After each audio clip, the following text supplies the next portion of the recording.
একবার শ্রী রামকৃষ্ণ বললেন, কারুর কোনো মতকেই বিদ্বেষ করতে নাই।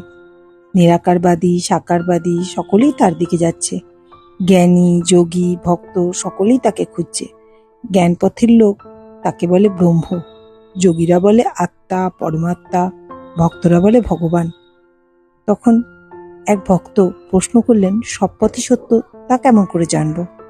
তার উত্তরে ঠাকুর বললেন, একটা পথ দিয়ে ঠিক যেতে পারলে তার কাছে পৌঁছানো যায়, তখন সব পথের খবর জানতে পারে। যেমন একবার কোনো উপায়ে ছাদে উঠতে পারলো, কাঠের সিঁড়ি দিয়েও নামা যায়, পাকা সিঁড়ি দিয়েও নামা যায়, একটা বাঁশ দিয়েও নামা যায়, একটা দড়ি দিয়েও নামা যায়। তার কৃপা হলে ভক্ত সব জানতে পারে। তাকে একবার লাভ হলে সব জানতে পারে। একবার জো শো করে বড়বাবুর সঙ্গে দেখা করতে হয়, আলাপ করতে হয়, তখন বাবুই বলে দেবে তার কখানা বাগান, পুকুর, কোম্পানির কাগজ।